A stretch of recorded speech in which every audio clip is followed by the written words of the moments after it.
पल्लवीला पहिली मुलगी झाली तशी तिच्या सासूने त्यांच्या सुनेला पल्लवीला टोमणे मारायला सुरुवात केली. डिलिव्हरीनंतर तिने लगेच घरातली कामं करायला सुरुवात केली.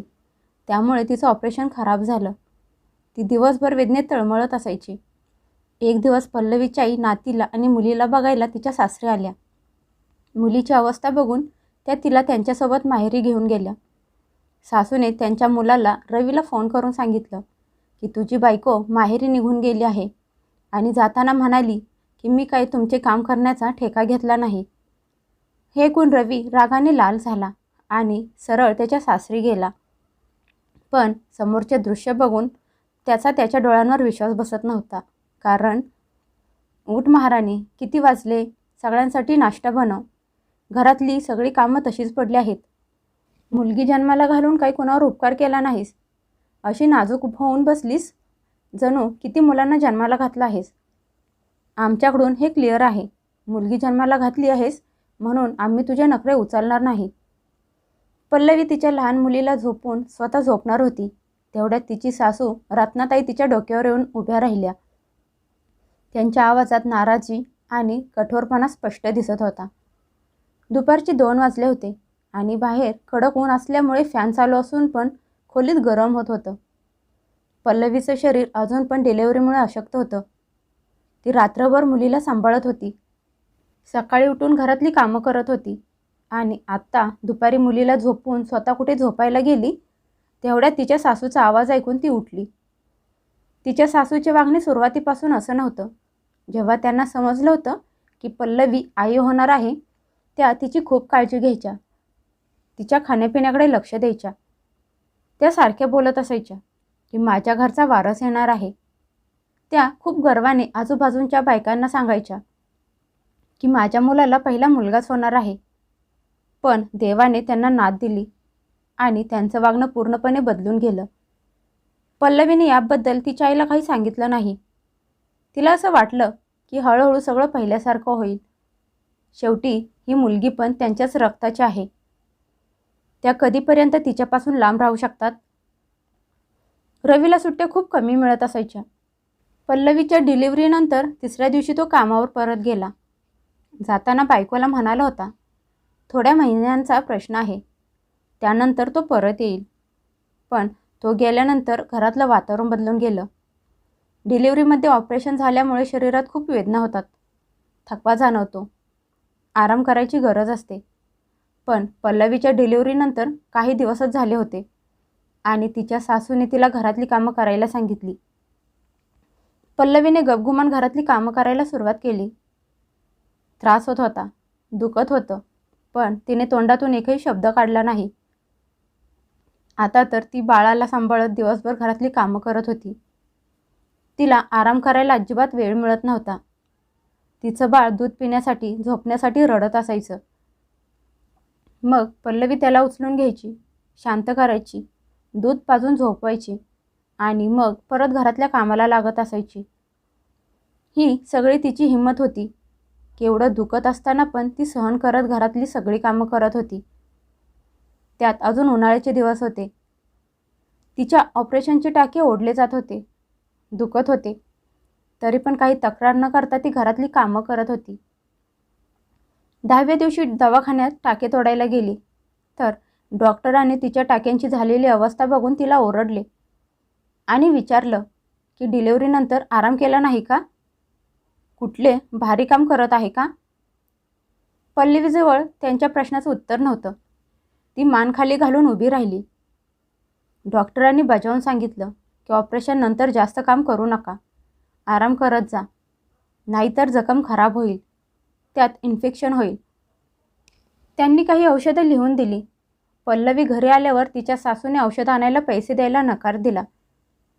तिची सासू म्हणाली, एवढ्याशा गोष्टीसाठी औषधं घेण्याची काय गरज आहे? आमच्या काळात कुठे औषधं होती? मुलांना जन्माला घालून दुसऱ्या दिवसापासून कामाला लागत होते.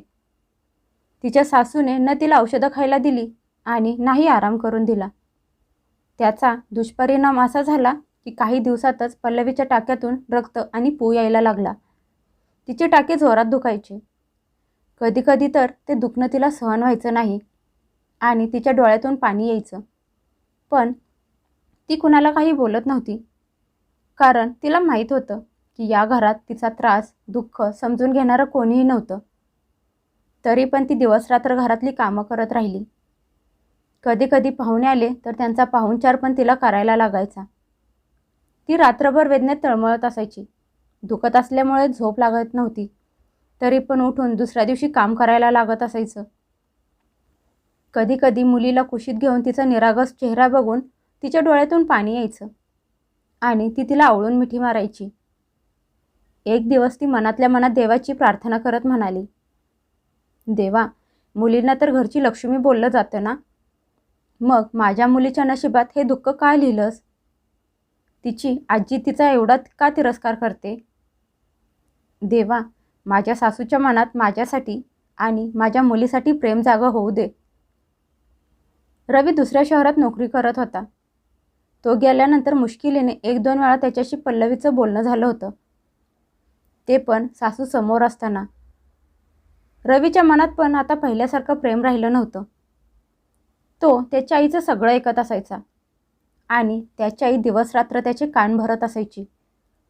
म्हणायची, पल्लवीने मुलीला जन्माला घातली, त्यामुळे आपल्या खानदानाचं नाव वाढवायला वारस दिला नाही. रवीने पण हे कधीच जाणून घ्यायचा प्रयत्न केला नाही की त्याच्या मागे त्याच्या घरात काय चालू आहे, त्याची बायको कुठल्या अवस्थेत आहे आणि त्याच्या लहान मुलीसोबत कसे वागत आहेत. त्याच्या मनात पण त्याला पहिला मुलगा झाला नाही म्हणून खंत होती. त्याच्या लग्नाला अजून जास्त वेळ झाला नव्हता. देवाच्या कृपेने त्याला भविष्यात दुसरा मुलगा नक्की झाला असता, पण अहंकार माणसाला आंधळा बनवत असतो आणि रवी पण याचा शिकार झाला होता. त्याला हे कळतच नव्हतं की देवाने मुलीच्या रूपात त्याच्या घरी लक्ष्मी दिली आहे. त्याला हे पण कळत नव्हतं की त्याची बायको काय काय अत्याचार सहन करत आहे. पल्लवी सगळं सहन करत होती. तिच्या मनात आशा होती की एक दिवस असा येईल की सगळ्यांना त्यांच्या चुकीची जाणीव होईल आणि तिच्या मुलीला सगळ्यांचं प्रेम मिळेल. पल्लवी असंच त्रासात दिवस काढत होती. रवीची नोकरी अशी होती की 4-5 महिन्यातून थोड्या दिवसांची सुट्टी त्याला मिळत असायची. सुरुवातीला तो रोज फोन करत होता, पण नंतर त्याचे फोन कमी व्हायला लागले आणि फोनवर जास्त करून त्याची आईच बोलत असायची. पल्लवीशी कधीतरी थोडं बोलणं होत असायचं. त्याची आई प्रत्येक वेळी असंच सांगायची की घरात सगळं ठीक आहे आणि तुझी बायको आणि मुलगी एकदम स्वस्थ आणि आरामात आहेत. रवीला पण कधी आईच्या बोलण्यावर संशय आला नाही, कारण तो लांब राहत होता. म्हणजे आईच्या बोलण्यावर विश्वास ठेवणं स्वाभाविक होतं. त्याला काय माहीत, त्याच्या आईने त्याच्या बायकोचं जीवन नरक बनवून ठेवलं होतं. पहाटे लवकर तिला उठवायला लागायचं. घरची साफसफाई, चहा, नाश्ता, कपडे, भांडी, दुपारचं जेवण आणि परत रात्री तेच सगळं काम. तिच्या शरीरात अजिबात ताकद नव्हती, पण नाईलाजाने तिला हे सगळं करायला लागत होतं. तिच्या ऑपरेशनचे घाव आतून सडत चालले होते. कधी कधी तिला एवढा त्रास व्हायचा की ती पोट पकडून भिंतीचा आधार घेऊन उभी राहायची आणि रडत असायची. पण तिच्या सासूला तिच्या दुखण्याशी काही देणं घेणं नव्हतं. त्यांना काहीच फरक पडत नव्हता. त्यांच्यासाठी मुलीला जन्माला घालणारी सून सहानुभूतीच्या लायकीची नसते. पल्लवीला तिच्या मुलीच्या निरागस चेहऱ्याकडे बघून जगण्याची आशा मिळायची. ती विचार करायची की मीच जर हिंमत हरले तर माझ्या मुलीच्या जीवाचं काय होईल. ती मुलीसाठी स्वतःला सावरत असायची. असेच दिवस निघून गेले. एक दिवस पल्लवीच्या पोटात जोरात दुखायला लागलं आणि अंगात ताप पण होता. तरी पण तिच्या सासूने कामाची मोठी लिस्ट तिला सांगितली. तशाच अवस्थेत पल्लवी उठली, घराची साफसफाई केली, कपडे धुतले, भांडी घासली आणि दुपारचं जेवण करायला किचनमध्ये गेली. काम करताना अचानक तिला चक्कर यायला लागली. डोळ्यापुढे अंधार पसरला. तिने भिंतीचा आधार घेतला, पण हात घसरला आणि ती खाली पडली. तिने उठायचा प्रयत्न केला, पण हातात आणि पायात जीव नसल्यासारखं झालं. बाळाच्या रडण्याचा आवाज येत होता, पण पल्लवी तिच्याजवळ जाऊ शकत नव्हती. तिच्या सासूने जेव्हा तिला किचनमध्ये खाली पडलेली बघितली, तेव्हा रागात चिडून म्हणाली, आता हे काय नवीन नाटक सुरू केलं आहेस? थोडं काम केलं तरी लगेच आजारी पडत असतेस. उठ आणि जाऊन तुझ्या पोरीला सांभाळ. पण खरंच बिचाऱ्या पल्लवीला उठायला येत नव्हतं. तिच्या डोळ्यातून पाणी येत होतं. त्याचवेळी दार वाजलं आणि तिच्या सासूने तोंड वाकडं करत जाऊन दार उघडलं. बाहेर पल्लवीची आई उभी होती. ती तिच्या मुलीला आणि नातीला बघायला आली होती, कारण खूप दिवसांपासून त्यांचं मन बेचैन होत होतं. आत आल्यावर मुलीला जमिनीवर पडलेली बघून त्यांचं मन घाबरलं. तिचा चेहरा पिवळा पडला होता. डोळ्याखाली काळे डाग पडले होते आणि खूप अशक्त दिसत होती. त्यांनी पल्लवीला आधार देऊन उठवलं. पल्लवी आईला बघून लहान मुलासारखी रडायला लागली. तिच्या आवाजात एवढं दुःख होतं की ऐकणाऱ्याचं काळीच फाटलं जाईल. तिच्या आईने पोटावरची साडी बाजूला केली. मुलीच्या घावाची झालेली अवस्था बघून त्यांचे डोळे विस्फारले. तिचे घाव सुजले होते. त्यांनी रागात तिच्या सासूकडे बघितलं, पण त्यावेळी वाद घालण्यासाठी वेळ नव्हता. त्याचवेळी त्यांनी मुलीची बॅग भरली आणि बाळाला घेऊन त्या दोघी त्यांच्या घरी आल्या. तिची सासू जाताना पल्लवीला फक्त एवढंच बोलली, निघाले आहेस तर जा, मला काही फरक पडणार नाही. संध्याकाळी मुलाला रवीला फोन केला आणि तक्रार करत म्हणाली, तुझी बायको तर माहेरी निघून गेली आणि जाताना मला विचारलं पण नाही. वर म्हणाली, मी काय तुझ्या म्हातारीचा कामाचा ठेका घेतला आहे का? मला पल्लवीकडून अशी अपेक्षा नव्हती. आईचं बोलणं ऐकून रवीला पण खूप राग आला. त्याला असं वाटलं त्याच्या इज्जतीला कुणीतरी ठेच पोचवली आहे. रवी रागात म्हणाला, आई काळजी करू नकोस, मी येणार आहे. आल्यावर तिला समोरासमोर जाब विचारतो. असं म्हणत त्याने फोन ठेवला. त्याचा चेहरा रागाने लाल झाला होता. त्याच्या डोक्यात फक्त एकच गोष्ट घुमत होती की त्याच्या बायकोने त्याच्या आईचा अपमान केला आहे. त्याने ठरवलं होतं की घरी गेल्यावर पल्लवीला आईचे पाय पकडून माफी मागायला लावायची. त्यानंतरच तो तिला घरी घेऊन येणार, नाहीतर नाही. दुसरी बायको मिळू शकते, पण आईला पर्याय असू शकत नाही. दुसऱ्या दिवशी सुट्टी घेऊन तो सरळ त्याच्या सासरी निघाला. त्याला बायकोकडून तिच्या चुकीचा हिशोब घ्यायचा होता. मुलगी झाल्याचा राग त्याला पण होता आणि या निमित्ताने तो त्याचा राग बायकोवर काढणार होता. अगोदर तर त्याला मुलगा मुलगी काही फरक पडत नव्हता, पण आईने केलेल्या ब्रेनवॉशमुळे त्याची विचार करण्याची पद्धत बदलली होती. पण जेव्हा तो सासरी पोहोचला तेव्हा समोरचे दृश्य बघून त्याचे पाय जागेवरच थांबले.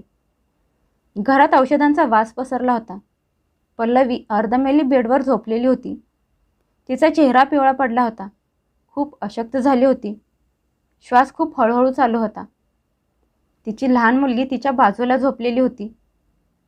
तिची आजी तिच्या उशीला बसून देवाची प्रार्थना करत होती. रवी हैराण आणि अविश्वासाने काही पावले पुढे आला.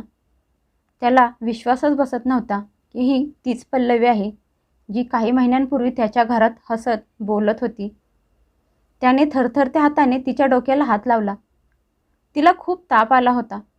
त्याचवेळी तिच्या आईने भरल्या आवाजात सांगितलं की तिची तब्येत खूप खराब आहे.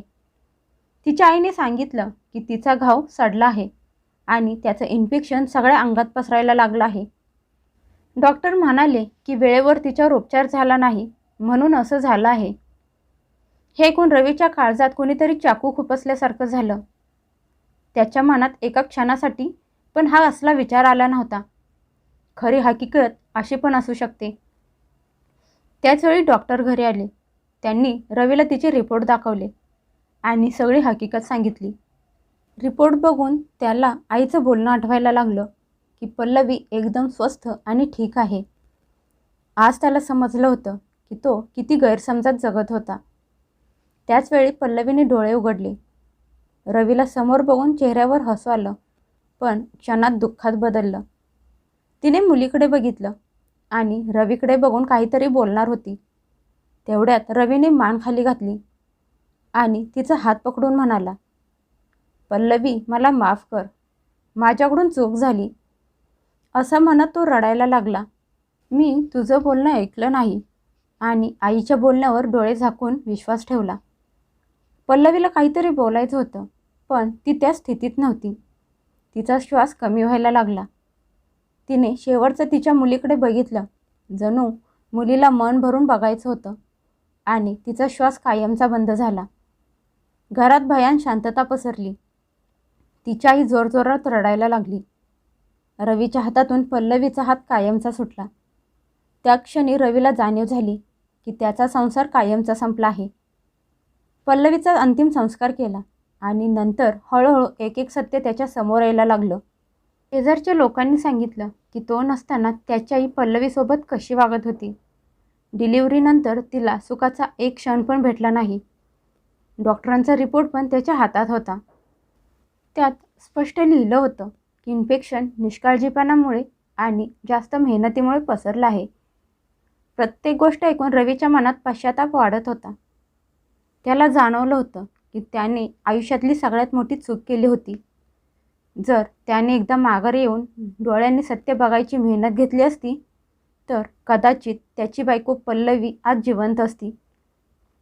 काही दिवसांनी तो आईजवळ गेला. त्याची आई आता पहिल्यासारखी राहिली नव्हती. त्यांच्या डोळ्यात पण पश्चाताप दिसत होता. पण आता त्यासाठी खूप उशीर झाला होता.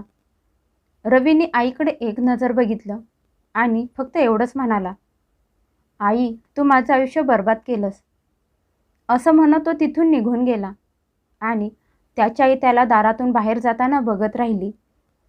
आज त्यांना पहिल्यांदा जाणीव झाली होती की त्यांनी त्यांच्या हट्टामुळे, तिरस्कारामुळे त्यांच्या सुनेला कायमचं गमावलं होतं. त्यासोबत मुलाला पण कायमचा गमावला होता. रवीने निर्णय घेतला की तो नोकरीवर परत जाणार. त्याने त्याच्या मुलीला पल्लवीच्या आईजवळ ठेवली.